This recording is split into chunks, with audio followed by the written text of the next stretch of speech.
नमस्कार दोस्तों, DD red के एक और एक्शन वीडियो में आप सभी का स्वागत है। मैं हूं आलोक। तो आज जो वीडियो लेकर आया हूं वो है निम्रा अहमद का और इसका टाइटल है पड़ोसी देश है बड़े दिल वाला, मदद की नीयत से यूएई और श्रीलंका को एडिशनल प्याज दे डाला। अच्छा जी, चलिए अब इस पर पाकिस्तान की जनता जो है वो क्या कहती है ये देखना बड़ा दिलचस्प होगा। Let's see.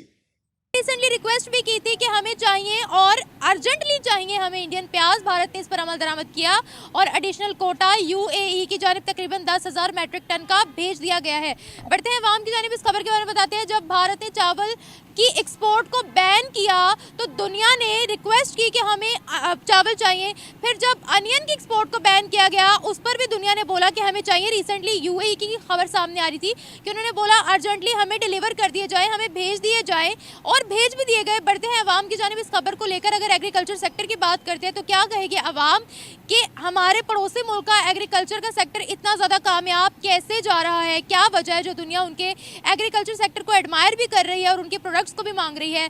बढ़ते हैं अवाम की जानिब, रिव्यूज़ लेते हैं, मिलते हैं वीडियो के अंदर। बाकी कंट्रीज़ जो चीज़ें कर रही हैं हम उनको देख के भी फॉलो कर सकते हैं कि अपना डेवलपमेंट प्लान हमने कैसे करना है कि बाकी कंट्रीज़ ये चीज़ें कर रहे हैं। पाकिस्तान में मादनियात इतनी ज़्यादा हैं, फूड रिलेटेड इतनी यहाँ पे चीज़ें और वो सब हैं। तो अगर हम उनको भी उनका इंपोर्ट करते हैं, एक्सपोर्ट करते हैं, यहाँ से बाहर भेज रहे हैं तो डेफिनेटली हमारी अपनी एक इनकम और जो क्राइसिस इकनॉमिकल चल रहे हैं वो काफ़ी हद तक आएगा स्टेबल हो सकता है। हम लोग पल्सेस भी इम्पोर्ट कर रहे हैं, हम लोग वीट भी इम्पोर्ट कर रहे हैं। मैडम इतना इजी होता ना तो आपकी सरकारें कर चुकी होती हैं। आप लोगों को इतनी बात समझ में नहीं आती। यहाँ अगर आपने बड़ा बढ़िया ज्ञान दे दिया, लेकिन अगर ये इतना ही इजी होता, इतना ही इजीली जितना आप समझ रही हैं उतना ही आसान से हो जाता काम, तब तो पाकिस्तान में सब कुछ ठीक हो चुका होता। लेकिन इतना इजी है नहीं ना मैडम, जितना इजी आपको लग रहा है कि हमारे पास तो ये है वो है, हम कर सकते हैं, इंपोर्ट एक्सपोर्ट कर देंगे। आप एक्सपर्ट बन गई, आपसे बड़े बड़े एक्सपर्ट आपकी सरकार में बैठे हैं, उनको ये बात समझ नहीं आती। कई बार ना मैडम मैथमेटिक्स में 1 + 1 2 होता है, लेकिन कई बार क्या होता है ना, जब आप प्रैक्टिकल में आते हैं ना तो 1 + 1 2 नहीं होता है। फिलोसफी में 1 + 1 कुछ भी हो सकता है, वो बदल जाता है। और कई सारी चीज़ें ना फिलोसफी से चलती हैं, कई चीज़ें इक्वेशन से चलती हैं। इतना ईजी इक्वेशन नहीं है जितना आप समझ रही हैं। कर रहे हैं हम लोग प्याज में इंपोर्ट कर रहे हैं, क्या कहती हैं अब? वो लोग चीज़ें भेज रहे हैं, हम लोग ले रहे हैं। बिल्कुल ऐसे ही है। और आई गेस क्राइसिस का मोस्टली रीज़न भी है कि हम चीज़ें मंगवा रहे हैं, यहाँ से भेज नहीं रहे हैं। उनको भेजें, उनसे कुछ हम भी इनकम वहाँ से सोर्स एक जनरेट हो तो डेफिनेटली हमारे यहाँ प्रोडक्शन हो रही है जो हम भेजेंगे। प्रोडक्शन होती भी है और नहीं भी होती है, डेफिनेटली डिफरेंट उसमें। यार ये बड़े पाकिस्तानियों को मैंने सुना है, ये गजब दोनों बातें कर देंगे। मैं प्यासा भी हूं और मुझे प्यास भी नहीं लगी है। मतलब प्रोडक्शन होती भी है और नहीं भी होती है। मतलब या तो प्रोडक्शन होती है या नहीं होती है, या तो मुझे प्यास लगी है या फिर नहीं लगी है। ये दोनों चीजें एक साथ कैसे हो जाती हैं? मैंने ज्यादातर पाकिस्तानियों को सोचा है वो दोनों बातें कर देते हैं, जिसमें मैं ना फंसूं, हो भी जाए और नहीं भी है।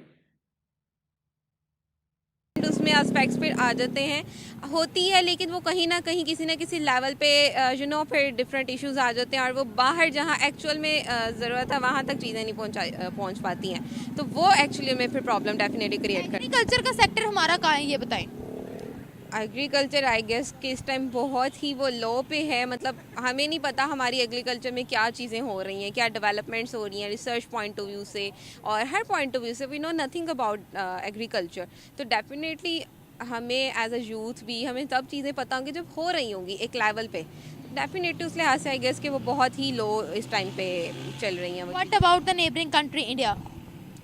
वो डेफिनेटली एक अच्छे लेवल पे हैं। वो उनकी जितनी भी एग्रीकल्चर में आ रही हैं फील्ड्स और सब चीज़ें, उनको वो दूसरे जगहों पे भिजवा रहे हैं, उनसे ज़र मुबादला कमा रहे हैं, अपनी अर्निंग्स को बढ़ा रहे हैं, मुल्क पे बेहतर कर रहे हैं, जो कि ये चीज़ें यहाँ पे नहीं हो रही। और आई गेस इसकी मेक रीज़न ये भी है कि फोकस एक्चुअल में कहाँ है सबका। दुनिया को सिर्फ उनकी एग्रीकल्चर प्रोडक्ट्स क्यों चाहिए भाई? उनका चावल चाहिए दुनिया को, उनका प्याज चाहिए दुनिया को, क्या वजह है? आखिर उन्हीं की एग्रीकल्चरल प्रोडक्ट्स की क्या डिमांड है, क्यों डिमांड है? देखा जाए तो पाकिस्तान में ये सारी फूड रिलेटेड चीज़ें बहुत अच्छे लेवल पे हैं जो यहाँ पे ग्रू भी होती हैं। चावल की बात कर लें और जितनी भी हम अपनी वेजिटेबल्स की भी बात कर लें तो वो यहाँ पे ज़्यादा अच्छे लेवल की चावल हमारा यहाँ का इतना अच्छा लेवल का प्रोड्यूस होता है, लेकिन लोगों में इतनी उस चीज़ की नो हो नहीं, बिकॉज यहाँ से चीज़ जाएगी नहीं बाहर, उन्हें क्या पता कि पाकिस्तान में क्या चीज़ें आ रही हैं। बांग्लादेश लेता था लेकिन उन्होंने मना कर दिया फिर लेने से। इसी तरह दुबई में भी जाता था लेकिन मना कर दिया। हम लोग के कुछ करप्शन के केसेस भी पकड़े गए थे।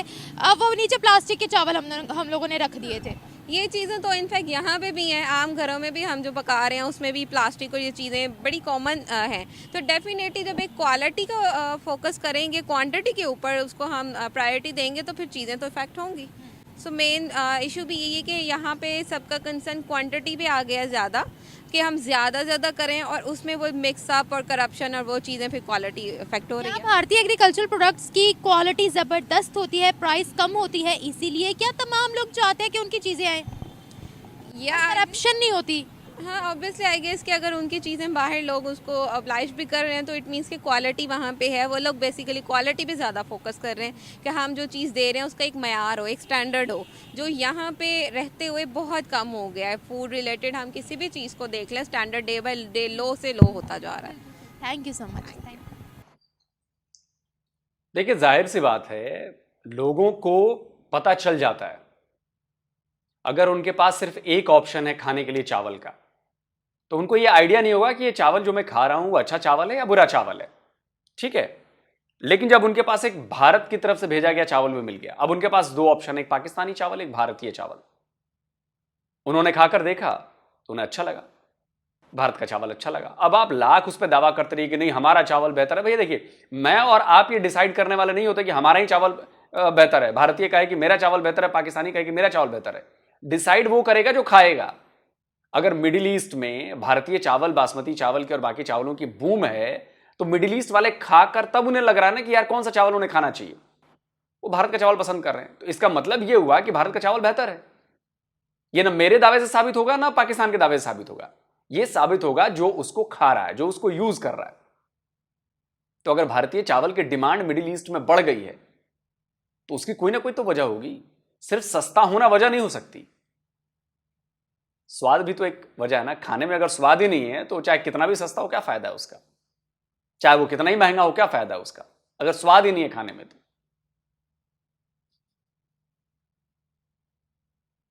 आई थिंक एग्रीकल्चर हो या कोई भी इंडस्ट्री हो, जो चीज़ सबसे ज़्यादा अहम है वो लीडरशिप है।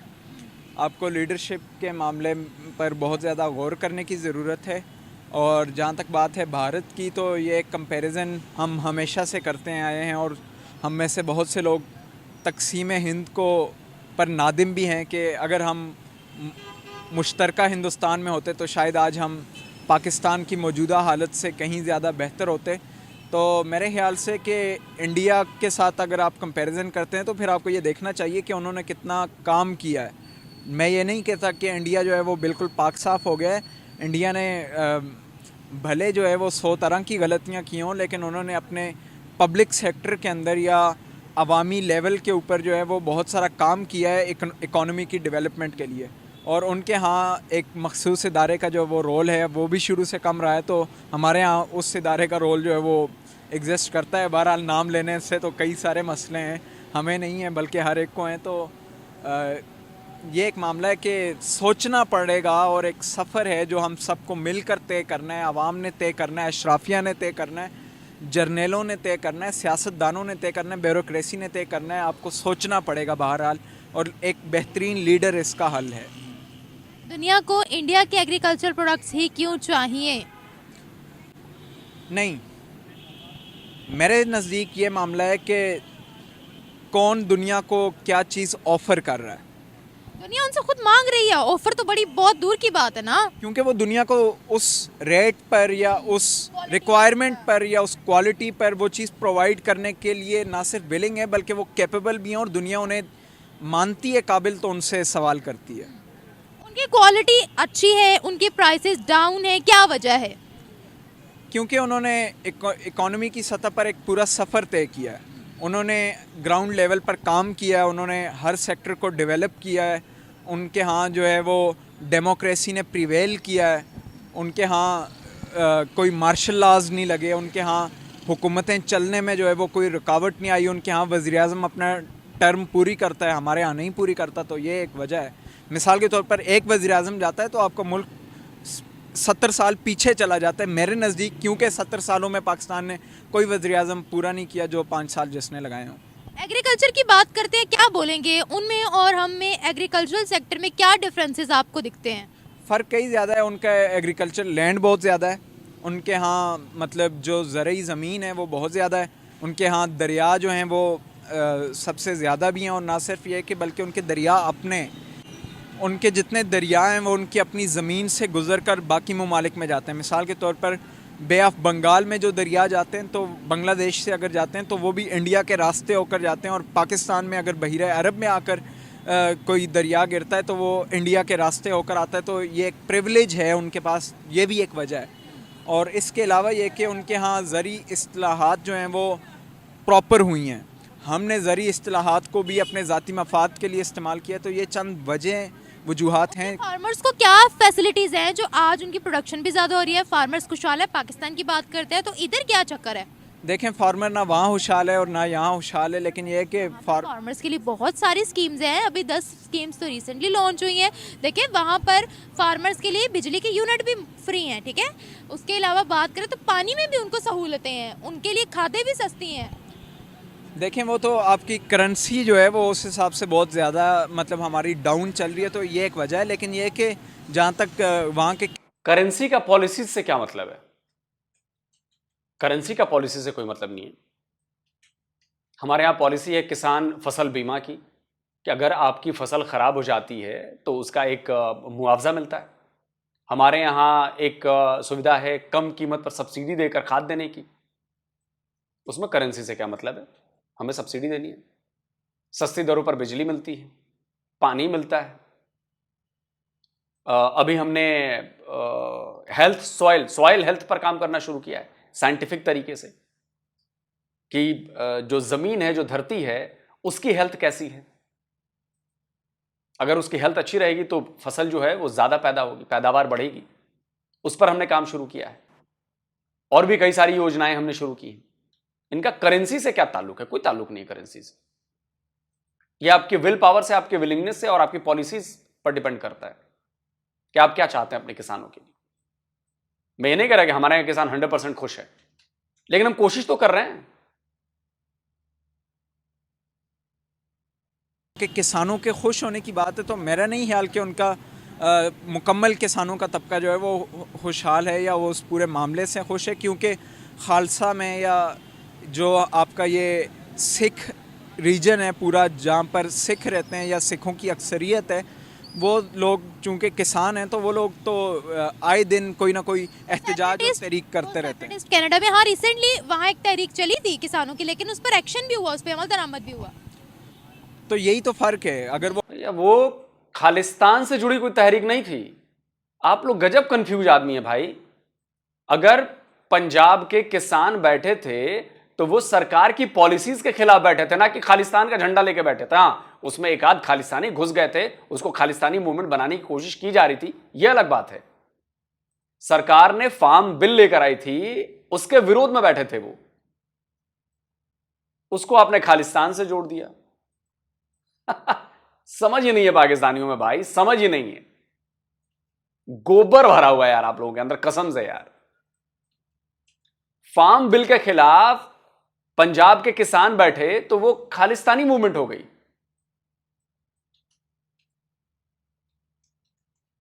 फर्क है, अगर वो अमल दरामद कर रहे हैं और हम नहीं कर रहे तो यही एक फ़र्क है, मेरा ख्याल है। Thank you so much. Allah का शुक्र है हमारे पाकिस्तान में सब कुछ है, कोई ऐसा मसला ही नहीं है, ठीक है ना। तो बल्कि हमारा मुल्क गलती करता है अगर बाहर से लेता है, ठीक है। बाहर के लोग जो हैं उनको तो हम कह सकते हैं पाकिस्तान से, यहाँ से सब कुछ इम्पोर्ट होता है। क्या भेज रहे हैं हम क्या भेज रहे हैं? मेरे इलाके में तो फ़िलहाल कोई नहीं है जहाँ तक। अभी आपने कहा है, कैसी बातें कर रही है? जो चीज़ें देखें ना, इम्पोर्ट एक्सपोर्ट ही होता है ना, तो प्याज का ज़्यादा सुनते हैं। देखिए प्याज हमारे बाहर से आ रहे हैं। हाँ जी, बाहर से तो आ रहे हैं ना, तो अगर पाकिस्तान में ही मतलब ये सब कुछ पाकिस्तान से तो पहले बाहर चला जाता है, ये तो बात है।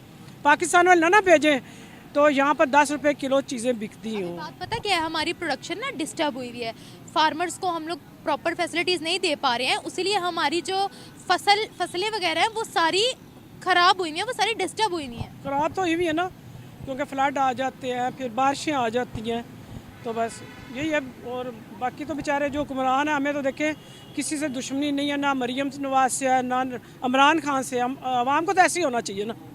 तो इंडिया के बारे में क्या कहेंगे, दुनिया को उनकी एग्रीकल्चरल प्रोडक्ट्स ही क्यों चाहिए? इंडिया के बारे में देखें, हमें कोई नॉलेज है। अच्छा, इंडिया की क्वालिटी अच्छी है, प्राइसेस कम है, क्या वजह है जो दुनिया उनकी चीज़ें लेना चाहती है? इंडिया की क्वालिटी तो हम नहीं कुछ कह सकते, ठीक है। हमें तो जो भी है अल्लाह का शुक्र है, अपने पाकिस्तान से गर्ज है, पाकिस्तान में जो भी है अल्लाह का शुक्र है। मैं ये कह रही हमारे पाकिस्तान में किसी चीज़ की कमी है ही नहीं। तो फिर हम हर चीज़ बाहर से क्यों मंगवाते हैं? ये पता नहीं है क्यों मंगवाते हैं। यहाँ प्रोडक्शन नहीं हो रही, यहाँ फैक्ट्रियाँ नहीं है, इंडस्ट्रीज नहीं है यहाँ। नहीं, सब कुछ ही है, अगर मतलब इंडस्ट्री कहाँ है? है। इंडस्ट्रीज तो नहीं है यहाँ। लेकिन देखे ना, हमारे हुक्मरान कोशिश करें, सब कुछ हो सकता है ना, बात आ जाके उन्हीं पे आ जाती है ना फिर। तो इसके अलावा जो है ना बस। अच्छा, ये बताइएगा डबल स्टैंडर्ड बातें जब होती है ना, हमारे पास ऊपर वाले का दिया सब कुछ है, ये भी है वो भी है, तो दिखता क्यों नहीं है? या तो आप लोग झूठ बोल रहे हैं कि ऊपर वाले ने कुछ दिया नहीं है, और अगर दिया है तब भी आप लोग झूठ बोल रहे हैं क्योंकि वो दिखता नहीं। ऐसा करके क्यों आप लोग अपने आप का मजाक बनवाते हैं भाई? बताइएगा ज़राअत का शोबा अगर बात करते हैं, हमारा कैसा है और नेबरिंग कंट्री का कैसा है? उनका बेहतर है। उनका बेहतर है कैसे? बस उनका बेहतर है ना, देखने उनकी टेक्नोलॉजी और है, पाकिस्तान की कुछ और है। क्या टेक्नोलॉजी है? बस पाकिस्तान की जो है वो मतलब अपने देखे ना, हमारे जो फार्मर हैं सब, वो बेचारे इतने मेहनती हैं, वो अपने तौर पे जो कर रहे हैं। मैं वही कह रही हूँ, अगर इस सोच को लिया जाए ना तो फिर तो हमारे पाकिस्तान में हमें तो कमी महसूस नहीं होती। और वो मजबूरी है अगर बाहर से कुछ चीज़ें मंगवाई जा रही, क्योंकि यहाँ जो नुकसानात हो रहे हैं ना। नहीं, बात पता क्या है, यहाँ पर लोकल मैन्युफैक्चरिंग हमारी है नहीं। ये जो आपके पीछे गाड़ी खड़ी हुई है, ये पाकिस्तान में नहीं बनी है, इसके पुर्जे भी बाहर से आए हैं। हम जो फ़ोन इस्तेमाल करते हैं वो पाकिस्तान में नहीं बन रहे हैं, हम लोग हर चीज़ बाहर से। हाँ, पाकिस्तान को कमज़ोर समझ रही हैं ये। कमज़ोर समझ रही हैं कि मैं झूठ बोल रही हूँ? कोई बताए। नहीं, झूठ नहीं, आप वो जो आप बातें कर रही हैं हो रहा है वो तो हो रहा है भाई, जो हो रहा है वो तो हो रहा है, लेकिन ये जो बातें हैं ना मतलब आपस में कर रहे हैं, ना करेंगे। नहीं मतलब करनी तो चाहिए, लेकिन इस तरह तो पाकिस्तान कमज़ोर पड़ रहा है ना। कमज़ोर पड़ा है, सच बोलेंगे, अपनी गलतियां गिनेंगे तो आगे बढ़ेंगे। हम कहेंगे हम बेस्ट हैं, हम सब कुछ कर रहे हैं, तो फिर तो हम कुछ कर ही नहीं पाएंगे। बस सब कुछ कर पाता देखे इंसान की मेहनत पे है, ठीक है ना, जो मेहनत। मतलब आंटी जी का कहने का मतलब ये है कि भाई मीडिया पर आकर आप लोग पाकिस्तान की बुराइयां मत करें, चाहे लाख बुराइयां हमारे अंदर है, उस सच को स्वीकार मत करिए, उसका प्रचार मत करिए, नहीं तो हम कमतर हो जाएंगे ना। हम तो ये साबित करेंगे कि भाई हम कलमा के नाम पर बने हुए नेशन है, तो हम फेल नहीं हो सकते, हम में कोई दिक्कत नहीं होगी। लेकिन ऐसा करके तो आप सारी बीमारियों को बाहर दिखाएंगी तो लोग समझ जाएंगे कि भैया ये तो भयंकर बीमारियों से ग्रसित देश है, प्रॉब्लम है इस देश में। तो फिर वो जो पूरा एजेंडा है वो एजेंडा ध्वस्त हो जाएगा। जिस चीज के लिए अलग बंटवारा करके देश लिया कि हम खुशी से रहना चाहते हैं, हम ग्रो करना चाहते हैं, हम ये करना चाहते हैं, वो करना चाहते हैं, वो तो सब ध्वस्त हो गया ना। वो प्रोपेगेंडा धुल जाएगा, वो थियरी खत्म हो जाएगी। तो इसलिए आंटी जी चाहती हैं कि नहीं इसको पर्दे में ढांपे रहने दो, पर्दे से बाहर मत निकालो। मेहनत करेगा फल उसने पाना है, अल्लाह में मेहनती का साथ देते हैं, ठीक है ना। यानी कि हमारी नेबरिंग कंट्री मेहनत कर रही है। मेहनत कर रही है ना, तो बाकी देखें जो कुछ होना चाहिए होता पाकिस्तान से मंगवाते हैं, जो पाकिस्तान, ये तो सिलसिला चलता ही रहेगा ना। से क्या मंगवाते हैं? पाकिस्तान से काफ़ी चीज़ें जाती हैं जो हमें इस टाइम यहाँ पर नहीं मिलती। मसलन मतलब काफ़ी चीज़ें यहाँ से जाती हैं ना। तो ले लें। ज़्यादातर तो आलू का हमने सुना, आलू जाता है बाहर, ठीक है, और आलू जाता है, फिर और सब्ज़ी काफ़ी जाती है ना। जब प्याज यहाँ पे सस्ता होता है ना, उस टाइम में सब आगे चला जाता है, ठीक है। प्याज हमारे मुल्क में बाहर के आ रहे हैं, बाहर के अब फिर आते हैं ना, मजबूरन लेने पड़ते हैं ना जी। किसानों को सहूलतें हैं यहाँ। किसानों को सहूलतें नहीं है ना, हो तो फिर ऐसा हो क्यों? किसान खुदकुशियाँ कर रहे हैं। हाँ, वही तो मैं कह रही हूँ ना, वो इसीलिए कर रहे हैं। जब उनको तमाम सहूलतें होंगी, हुकूमत तामन करेगी, उनके लिए कुछ अच्छा रिलीफ मिलेगा तो वो तरक्की करेंगे ना। तो किसान तो बेचारे कोशिश करते ही हैं ना। हर इंसान को उस चीज़ पे है ना, लेकिन उनको उनका फल नहीं मिलता। बात ये नहीं ना। फ़र्क ये है कि वहाँ पर भी करप्शन है, लेकिन उनमें नेशनलिज्म बहुत है। यहाँ पर करप्शन भी है, नेशनलिज्म भी नहीं है। हर एक को अपनी पड़ी हुई है। वो कहते हैं कि बस अपना उल्लू सीधा करो। बड़ा डिफरेंस यही है। लेकिन सर एक बात मैंने ये गौर की है कि जब उन्होंने अपने चावलों की और प्याज की एक्सपोर्ट को बैन किया था तो वर्ल्ड में उस चीज़ में काफ़ी ज़्यादा उनको फ़र्क पड़ा था। वो कहते थे कि हमें इंडिया के एग्रीकल्चरल प्रोडक्ट्स ही चाहिए। क्या वजह है जिनका एग्रीकल्चर का सेक्टर पूरे वर्ल्ड में मशहूर क्यों है?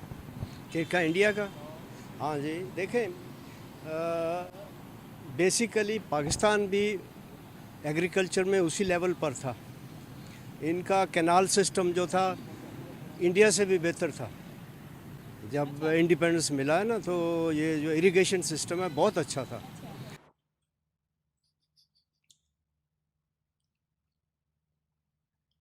मैं इसलिए हंसता हूं, एक तो इंडिपेंडेंस नहीं मिली आपको, दूसरा कि उसके पहले तो पाकिस्तान भी हिंदुस्तान ही था ना, तो वो हिंदुस्तान का सिस्टम था। अगर आप ये बताते करते कि जब हम अलग हुए हमारा देश बन गया, उसके बाद हमने नए कनाल सिस्टम बनाया, हमने पूरा ये सिस्टम डिजाइन किया, उसको बनाया और जाके इसको बेस्ट बनाया, तब मैं मानता कि हाँ चलो पाकिस्तान ने काम किया है, पाकिस्तान का सिस्टम बड़ा बढ़िया था। वो तो हिंदुस्तान का सिस्टम था ना, आपके पैदा होने से पहले, 15 अगस्त 1947 से पहले।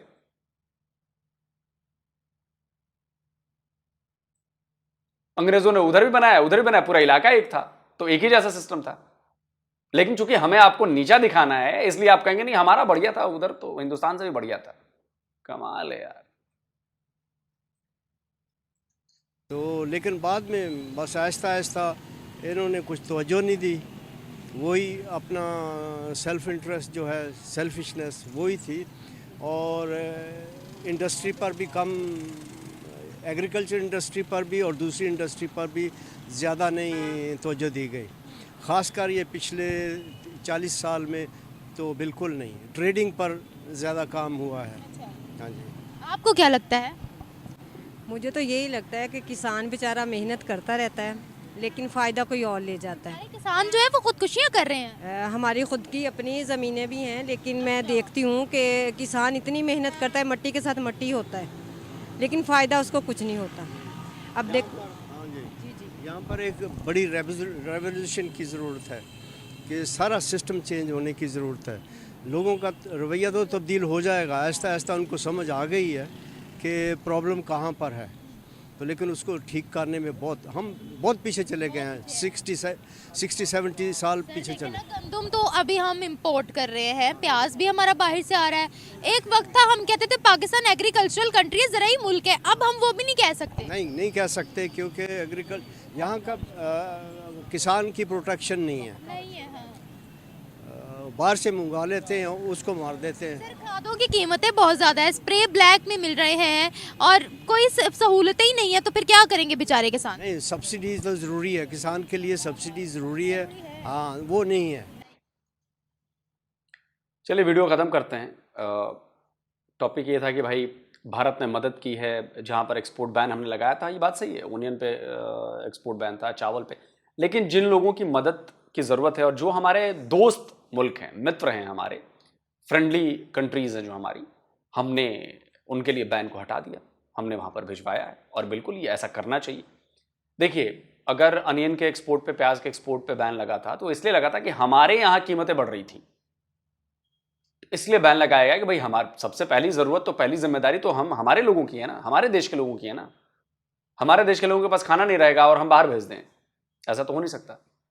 तो यहां पर कीमतें ना बढ़ जाएं, इसलिए एक्सपोर्ट पर बैन लगाया गया है कि भैया कीमतें कंट्रोल में रहें, कोई दिक्कत ना। लेकिन अब चूंकि भाई ऐसे में ठीक है, जो मित्र देशों को कठिनता होती है, मुश्किल में पड़ते हैं, ज़रूरत होती है, तो हम हैं नॉर्मल, हम नहीं करेंगे, मित्र देशों के लिए कर देंगे। ये हमने किया है। कई चीज़ों में हमने नेपाल को भी भेजा, श्रीलंका को भी भेजा, दुबई में भी भेजा, मिडिल ईस्ट के और भी कंट्रीज़ में भेजा। लेकिन ये तब होगा जब संबंध हमारे अच्छे होंगे। पाकिस्तान से भी संबंध अच्छे होते तो पाकिस्तान को भी भेज देते हैं, लेकिन पाकिस्तान तो भैया डॉन है पाकिस्तान। तो ठीक है भाई, आप झेलो, फिर करो आप। दूसरी बात, कि पाकिस्तान की फार्मिंग और भारत की फार्मिंग का कोई मुकाबला नहीं। अरे भैया, आज तक आपके यहां चावल भी भारत द्वारा बनाए गए बीजों से उगाए जाते हैं, समझे? और ये आपके यहाँ के लोग कहते हैं। सुनिए, असल में पाकिस्तान में तकरीबन जो मेजर क्वालिटी ज़्यादा चल रही है वो कायनात 1121 है, जिसका बीज हमारा इंडियन है। हाँ जी, कायनात 1121 का बीज इंडियन है, 1509 का बीज भी इंडियन है। पाकिस्तान का जो अपना चावल है वो सुपर कर्नल है, उसमें जायका भी है, उसमें खुशबू भी है, लेकिन उसमें इतनी खास लेंथ नहीं है। बाकी रह गई इंडिया, क्योंकि इंडिया ने ये बीज जो है ये इन्वेंट किया है, वो इसको आगे लेके चल रहा है। अभी इस वक्त जो पाकिस्तान में कायनात चावल जो है बीजा जा रहा है, उसके बीज भी इंडियन है। जी, बीज इंडियन बीज हैं उसके। तो इससे आपको अंदाजा हो जाना चाहिए कि भारत की फार्मिंग कहीं ज़्यादा, भारत का एग्रीकल्चर कहीं ज़्यादा आपसे आगे है, एडवांस है। हम टेक्नोलॉजी का यूज़ बड़ा ज़बरदस्त कर रहे हैं, हम रिसर्च करते हैं, ज़मीन पर, मिट्टी पर रिसर्च कर रहे हैं, हम खादों पर रिसर्च कर रहे हैं, हम बीजों पर रिसर्च कर रहे हैं, और आज से नहीं कर रहे हैं, 40, 50, 60 साल से हम काम कर रहे हैं इस पर। तो धीरे धीरे रिजल्ट्स हमारे बेहतर हो रहे हैं। जो यील्ड होती है पर एकड़ की वो बढ़ रही है, चाहे वो गेहूं के नए बीज हों, चावल के नए बीज हों, सब्जियों के नए बीज हों। हमारे साइंटिस्ट, हमारे स्कूल, कॉलेज, यूनिवर्सिटीज़, जो एग्रीकल्चर यूनिवर्सिटीज़ हैं, एग्रीकल्चर कॉलेजेस जो हैं, वो ये काम में लगे हुए हैं। जो इंस्टीट्यूट्स जो हैं वो इस काम में लगे हुए हैं। तो उसका असर तो दिखेगा ना। आपके यहाँ कहाँ है ये सब? नहीं है। आपके यहाँ सब हवा हवाई बातें हैं। तो हवा हवाई बातें करने से नहीं होता। दूसरी चीज़, जो बड़ी इंपॉर्टेंट चीज़ है, इलाके की बात किसी ने की, ज़मीन आपके पास भी कम नहीं है। अगर एरिया के हिसाब से देखा जाए तो ज़मीन कम नहीं है। आपके साथ दिक्कत क्या हो रही है कि आप लोग की आबादी बेतहाशा बढ़ रही है, और जब आबादी बेतहाशा बढ़ेगी तो ज़मीन कम होती जाएगी, क्योंकि उतने लोगों को खिलाने के लिए आपको खाना चाहिए, वो पूरा होगा नहीं। ज़मीन कम पड़ती जा रही है क्योंकि उतने लोगों के रहने के लिए घर चाहिए, मकान चाहिए, उसके लिए जगह चाहिए। तो ज़मीन खेती वाली ही जाएगी ना। एक परिवार के पास आज से पहले मान लीजिए 20 एकड़ ज़मीन थी, फिर उनके 4 बच्चे हुए मान लीजिए, तो 5-5 एकड़ ज़मीन हो गई। उन चारों के 4-4 बच्चे हो गए, तो 1-1 एकड़ ज़मीन बची अब एक फैमिली के पास। तो मकान भी बनाना है और खेती भी करनी है, तो ज़मीन कम होती जा रही है ना आपकी, क्योंकि आबादी आपकी बेतहाशा बढ़ रही है। दुनिया में 5वें या 6ठे नंबर की आबादी है आपकी, ये भी तो देखिए। लेकिन आपको इस पे नहीं सोचना है। आप लोग को आइडिया नहीं है कि आप लोग आबादी का जो बम फूटने वाला है या फूट चुका है, और आप लोग उसका असर नहीं देख पा रहे हैं। बहुत बुरा फंसने वाले हैं आप लोग, बहुत बुरा, जिस गति से आबादी बढ़ रही है आप लोगों की। हमने अपनी आबादी पर कंट्रोल किया है, तब जाकर आज हम 140 करोड़ को खिला पा रहे हैं। उसके लिए हमने प्लानिंग भी की है। एक तरफ से हमने आबादी कंट्रोल करनी शुरू की, और दूसरी तरफ से हमने अपनी पैदावार बढ़ानी शुरू की। तो इसलिए हम भरपूर कर पा रहे हैं, और जो बचता है वो एक्सपोर्ट करते हैं। आपके यहां कोई प्लानिंग नहीं, आपके यहां बस आबादी बढ़ती जा रही है, कंट्रोल करने के लिए काम नहीं किया जा रहा। दूसरी तरफ जमीन आपकी कम होती जा रही है, पैदावार कम होती जा रही है, तो प्रॉब्लम बढ़ेगी, और वही हो रहा है। अगर हमने आबादी कंट्रोल नहीं की होती ना पिछले 50-60 साल में, तो आज आपकी भी, हमारी भी हालत आपकी तरह होती। हमारे पास खिलाने के लिए, लोगों के लिए अनाज नहीं होता,